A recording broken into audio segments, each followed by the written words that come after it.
চলতি বিপিএলে সবার উপরে তরুণ জাকির হাসান। কিন্তু কিভাবে? রানে সবার উপরে জাকির। প্রথম ২০ ম্যাচ শেষে ব্যাটিংয়ে রানের হিসেবে সবার উপরে আছেন সিলেট স্ট্রাইকার্সের জাকির হাসান। ৬ ম্যাচে ৬ বার ব্যাট করে জাকিরের রান ২৫১, ৩টি 50 পাওয়া ব্যাটসম্যান ভালোই অবদান রেখেছেন দলের ২ জয়ে। ১৪৯.৪০ স্ট্রাইক রেটে ব্যাট করা জাকির মেরেছেন ১৪টি ছক্কা। চিটাগং কিংসের পাকিস্তানি ব্যাটসম্যান উসমান খানের চেয়ে ২ ম্যাচ বেশি খেলেও মাত্র ২ রানে এগিয়ে জাকির। উসমান ৪ ইনিংসে ১ সেঞ্চুরিতে করেছেন ২৪৯ রান। স্ট্রাইক রেটও দারুণ তার ১৭১.৭২।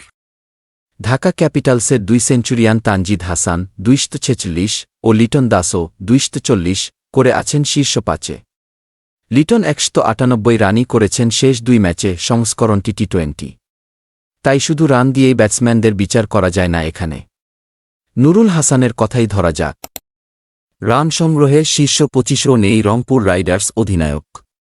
তবে টুর্নামেন্টের সবচেয়ে কার্যকর, সবচেয়ে বিধ্বংসী ইনিংসটা খেলেছেন এই উইকেটকিপার ব্যাটসম্যানই। সিলেটে ফরচুন বরিশালের বিপক্ষে শেষ ওভারটায় কি ব্যাটিং করেই না দলকে জেতালেন নুরুল। শেষ ওভারে দলকে জেতাতে দরকার ছিল ২৬ রান। কাইল মায়ার্সের করা ওভারে ৩টি করে ৪ ছক্কায় নুরুল তুললেন ৩০ রান। সেদিন ৭ বলে ৩২ রানে অপরাজিত নুরুলের মোট রান ৯৯।